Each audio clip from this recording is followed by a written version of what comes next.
Welcome to Speech and Debate. I'm Harry Yu, and I'm the Director of Forensics here at Stratford High School, which is just a fancy way of saying debate coach. I just want to make this very quick video to one, thank you so much for allowing your kids to join the crazy world as debate, but also give you a little bit of information about who I am, as well as what this program really is about. I know that there's tons of other YouTube videos you could be watching at this moment, so thank you for spending a little bit of time with me. So about me, I'm a proud product of Spring Branch ISD. I went to Pine Shells Elementary School, where I then went off to become one of the first products of awkwardness to come out of Cornerstone Academy. And then I went off to Springwoods High School, where I graduated number 2 in my class. Um, so if those are curious about why I was number 2 and not number 1, it is because I made a B in Algebra 2, and I'm not going to tell you that that's a sore subject still, even after, 15 years? I don't know. Anyways, in high school, I was very active. I was interested in a lot of different things, but I was not really interested in school, which is why I spent most of my time really focusing on things like being editor-in-chief of the school newspaper, obviously the speech and debate team, but I was also in theater tech, and then I was also a member of the comedy sports improv team, which explains why I'm so hilarious. But after high school, I went off to San Antonio where I became a political science major from Trinity University. It was a fantastic 4 years, and I would give up my left arm to go back to college if I could. Um, but I can't because I kind of still need that. Anyways, a little bit about me. I like a lot of different things, particularly coffee, comic books. I collect stamps sometimes, not well, because I don't know, sticky things is really hard to deal with sometimes. And so unstick a stamp from an envelope is a nightmare. But anyways, one of my favorite things to talk about is pop culture references from the 80s and 90s because those were a time of optimism. Um, but yeah, that's a little bit about me. So this idea of speech and debate, a lot of people assume that it's just arguing. It's learning how to argue well. And I have lots of parents that will tell me yeah, my child will be great at debate because they argue with me all the time. Um, while that might be a very funny joke, uh, the last thing I want you to sort of take away from this video is that that's all debate is. Debate actually encompasses 13 different events that spans from your typical argumentation elements, such as Lincoln Douglas debate, policy debate, but it also includes public speaking events as well, such as original oratory, where kids will have to write their own essay and perform it, much like a modern day TED Talk.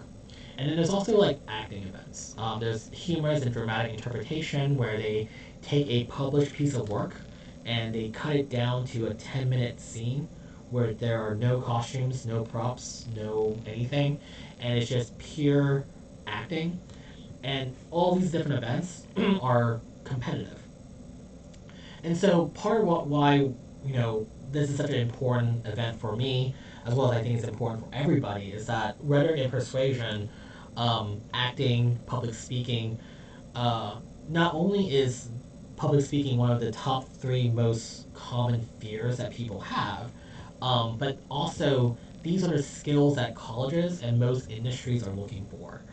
There's so many times when you have someone that's an engineer who has ideas, but they can't communicate that to the higher ups. And so, speaking, communicating, especially in the time of right now where we're kind of locked in quarantine, it puts an extra pressure to communicate well. And so we build soft skills, not just communication, but also resilience. We're about confidence building, because kids will find tons of excuses as to why they're afraid and why they don't want to pursue something because they're afraid. A lot of times, this fear of failure is the backbone of what debate is. And so, competition is key in this class. We want them to compete. We want them to face their fears. We want them to be outside of their comfort zones, because that is really where you get a lot of the results. Um, Competition is expensive though. We compete as much as we can, and with every competition, there are entry fees. There's all these other things, and so there are membership dues for Debate One kids. I am asking for $200, uh, and that covers a lot of different things. Um, Debate is relatively expensive, and for the longest time, speech and debate was really only accessed by rich private schools. Even on like the national circuit, most of the schools that are the most successful are also the schools with the most resources.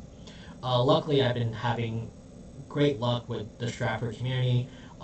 The kids that I have coached here at Stratford have seen success not just on a local level, but I've had state finalists, I've had national finalists.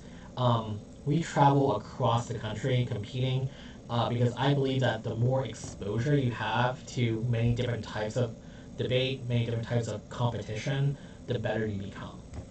Um, and so prior to me being at Stratford, I was also the assistant coach at Spring Woods. And for those that don't know about Spring Woods High School's debate program, it is a gem. And I'm not just saying that because I was a part of it, but we've coached a national champion. We've seen multiple state finalists and state champions, and I was all a part of that. And I'm happy to bring my talents to Miami. I mean Stratford. So uh, we are trying to build a program that is nationally recognized, and the past 3 years have been a success for that regards. Um, the debate focuses on the team as the individual, meaning that we try to foster a community, not just within the debate community, but within our own Stratford debate team. And so we have a lot of varsity members kind of coaching the novices and a lot of interaction between those two. Because let's be honest, like when you think of a debate team, when you think of kids that are on the debate team, it really is like the land of misfit toys, right? It's like, oh, why would these kids choose a extracurricular activity where they have to do extra homework? Um, but because of kind of like the nature of speech and debate, I mean, we talk about lots of different topics that kids don't have a chance to talk about in any other class. We talk about, being the voice for the voiceless a lot here.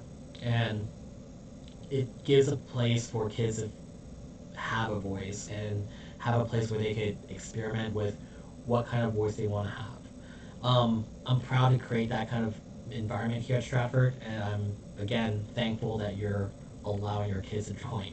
Um, and so there's many different aspects to it, and I wish I could go into a little bit more details, but according to this video, it's already at the 8-minute mark.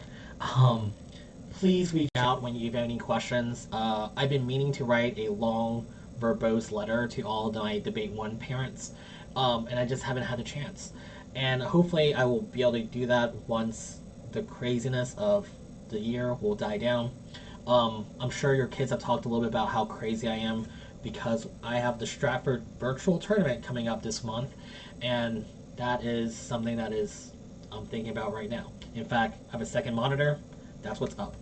Anyways, please reach out. I am very easy to access, and I'm very easy to talk to.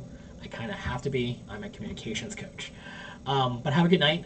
Thank you, and go watch more cat videos.